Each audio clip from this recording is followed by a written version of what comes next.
Ladies and gentlemen, welcome to C5-4, our latest installment in this crazy series called Calculus.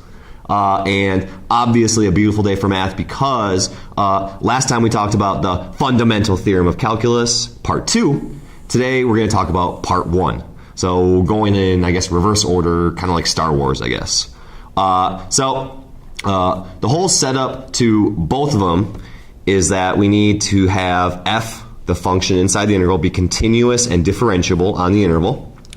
And the fundamental theorem of calculus part 1 says that most simply that the derivative of the antiderivative equals the original function. So if we take the integral of the original function, we get the antiderivative, so that's going backwards. We've been taking the derivative all first semester. Now we're going backwards and taking the antiderivative. So the integral of the original function is the antiderivative. And if we take the derivative of the antiderivative, we're back at the original function. So it's similar to you square a function and then square root a function. Square a function, square root a function. Add 2 minus 2, times 2, divide by 2. Undoing operations. Forward, reverse. Square, square root. Integral, antiderivative, derivative. Antiderivative, derivative. Forward, backwards. So that is what we're kind of talking about today. And you might file this under, it's so easy, it's complicated. So you'll notice here we have the integral of something. So we're going to take the integral of something, but then we take the derivative of it. So that's that idea of forward, backwards. The derivative of the antiderivative is the original function. Forward, backwards. So first off, I'm just going to consider the original integral, and I'm going to simplify its notation. So I'm just going to call this f of t dt. So that's the original function. So the first piece says, okay, let's take the integral of that. And what we talked about last time was the fundamental theorem of calculus part 2. That's where, okay, the antiderivative of little f is big F, but then we plug in the upper bound minus plug in the lower bound.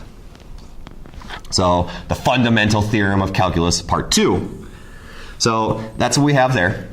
But that's not what the question's asking for. It's saying, okay, here's the integral. We want you to take the derivative of the integral. So we're going to take the derivative of the integral from 0 to x of f of t dt. That means we're taking the derivative of big F. And then, with respect to x, minus then the derivative of big F of 0. Oops, dx. So this is more to what the question is asking for, so the derivative of the integral. So on the left side, nothing too much is happening there. So I'm just going to rewrite that. All the action is happening on the other side. So the derivative of big F is little f. So from up here, the derivative of big F is little f. So we take the derivative of the antiderivative, we're back where we started. So it's little f of x minus, and then this one's kind of funky, so we have the antiderivative, and we're plugging in a number here. So the derivative of a number is going to yield 0. So, continuing, we see that the derivative of the original,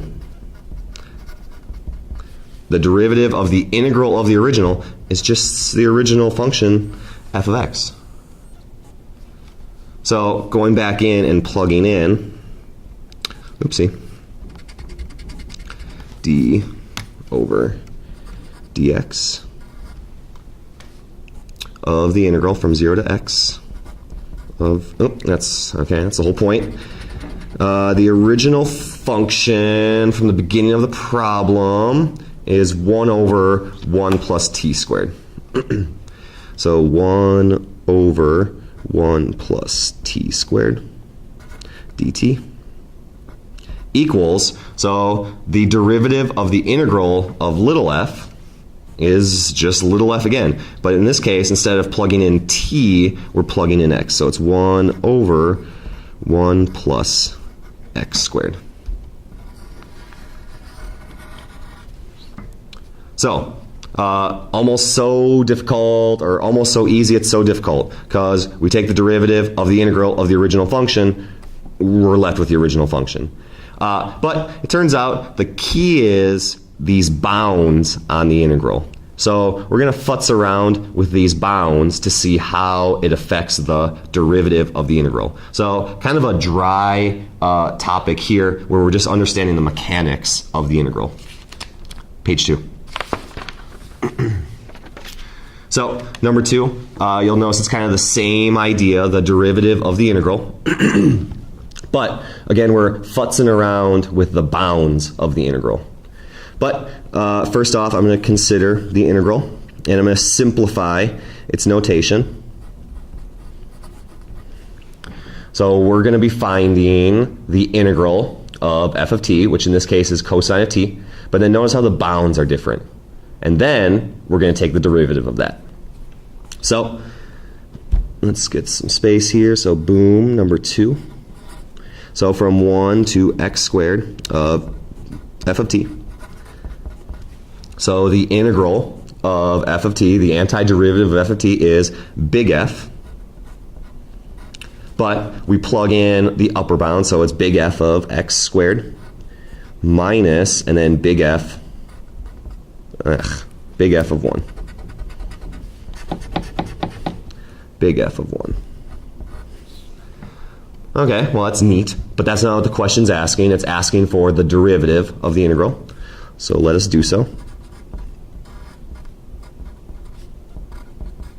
So the derivative of the integral of big F, of little f of t. So the derivative of big F. So just going through and dx, just noting that I'm about to take the derivative. Today, really, we're pretending to do calculus. We're just indicating that we're doing calculus. So that's what we have there. So the derivative of the integral. So nothing really happening on the left side. All the action is happening on the right side. So the derivative of big F is little f. So little f, but we have the outside function of big F, and we'll notice inside of big F is x squared. So we have a chain rule situation here. We take the derivative of the outside function, big F, we get little f. Now we have to take the derivative of the inside function. So leave that all alone, but then out pops that next all, the matryoshka. So the derivative of x squared dx. And then we remember here that we took 1 and plugged into big F, but then the derivative of a number is just going to be 0. So again, left side, nothing too crazy happening there. 1 to x squared of f of t dt. So we have f of x squared, and then the derivative of x squared would be 2x. So we'll see that, again, the derivative of the integral is the exact same function, but in this case we plugged in x squared, so when we take the derivative we have chain rule and we have 2x. So I'm going to go back in and plug in.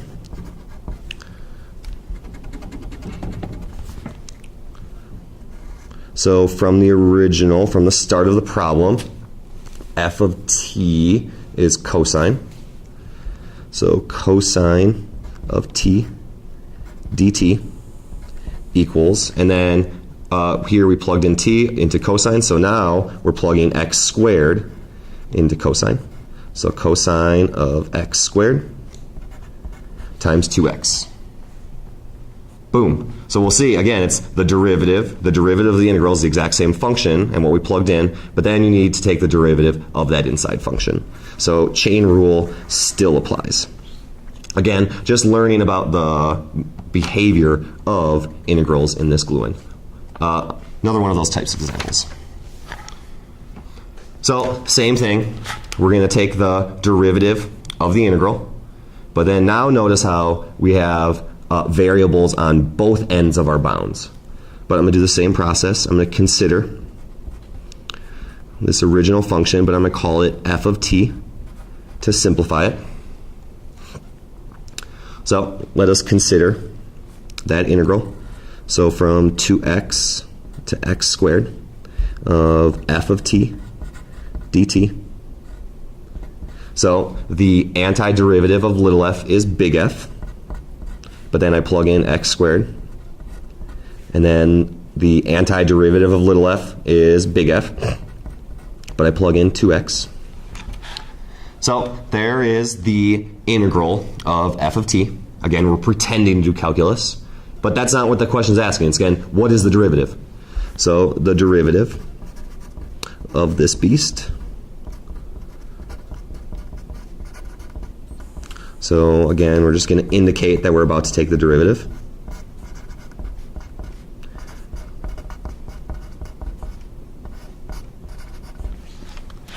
So we've indicated that we're going to take the derivative, and now let us do so. So on the left side, again, not much happened in there. That's not where the action is. So the derivative of the integral, x squared, So again, the derivative of the outside function, which is big F, the derivative of big F is little f.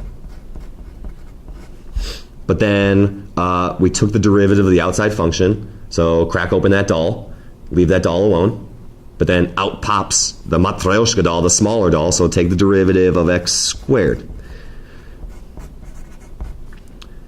Oop, why did I write plus here? What the heaven?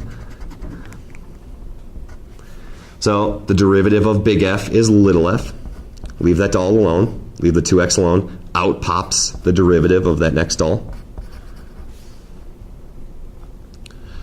So we'll see that in this case, when there's not a number on one of the bounds, we're still going to have a derivative to deal with. Nothing's going to disappear like when you take the derivative of 0 on the previous examples. So that's how it affects this process.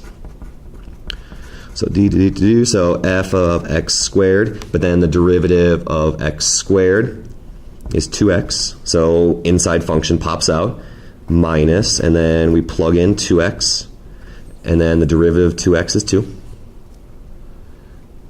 So we see again, it's the same idea that the derivative of the integral is just the same thing. So here, the f is the integrand, and we take the derivative of that, and we're left with the original function. But again, chain rule applies. So let's go back in. Wow, why did I make that same mistake 3 times? D over dx, 2x x squared, and then it's 1 over 2 plus e to the t dt. So this is where it's kind of tricky.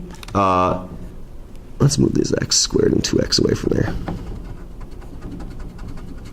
So the original function is 1 over 2 plus e to the t. So t is the independent variable. That's where we're plugging in. We plug in t right there in the exponent of e. So here, when we do f of x squared, the x squared goes where the t is. So 1 over 2 plus e to the x squared. But then we still have the 2x that popped out, minus, and now f again is 1 over 2 plus e to the, and 2x gets popped in there, times 2. There we go. So the derivative of the integral is the exact same thing. But again, we have the inside function pop out, and then fundamental theorem of calculus part 2. All right, switching gears here for number 4. Talking about finding the area of the shaded region. So let's see. We have the shaded region, it's the area, okay, so it's the area between the curve and the x-axis. So, okay, so let's see, this curve right here is the square root of x, and it looks like it switches to x squared. So, okay, well, I guess I would just do the integral from 0 to 1, because this little shaded area from an x value of 0 to 1, the top curve is the square root of x. So let's see, area equals, so I'm going to do the integral, and I'm going to go from 0 to 1. And in this case, that top curve is the square root of x, and then the x-axis below, and the square root of x is x to the 1/2 dx. But we need to use two separate integrals because look at here at an x value of 1, the top curve switches and becomes x squared. So here, the lengths of those rectangles, the length of those rectangles, the height of those rectangles is the y value, which is x squared now, not square root of x. So we need to do an integral from 1 to 2 of x squared dx. So the learning target here is you have to notice which curve is on top. So here from 0 to 1, the top curve is square root of x, and then from 1 to 2, the top curve is x squared. So let's find this, and we can do this without a calculator. So we need to do the antiderivative. So let's see, that would be x to the 3/2. We add 1 to that, yeah, and then that means it's 2/3, because the 3/2 pops down and cancels with the 2/3 to make 1, which is what we need. Then plus c, and then we're going to plug in from 0 to 1, plus, then we need the antiderivative of x squared, which would be x to the 3rd, but then we need a 1/3 in there to cancel out with the 3 that will inevitably pop down when we take the derivative. And then we're going from 1 to 2 there. So let's see.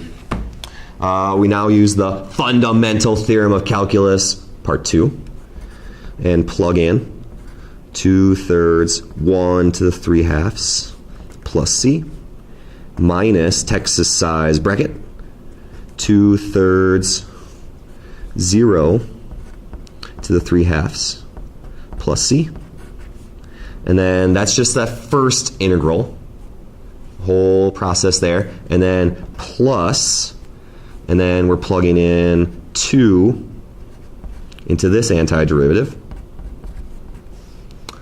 And then I need a Texas size bracket for the second half of this fundamental theorem of calculus, part 2. 1/3 1 to the 3rd plus c. So now we can do these calculations. So let's see, area equal 2/3, that just makes 1, plus c, and then let's see, that's 0 minus c, plus, let's see, that would be 8/3 plus c minus, okay, 1/3, that'd be 1/3, and then minus c. Well, let's see, a equal, so we know, okay, the c's are going to cancel, 0's stupid, so 2/3 plus 8/3 is 10/3, minus 1/3 is 9/3. So, cute. It's 3 units squared. That area is 3 units squared. Now, that's freaking beautiful.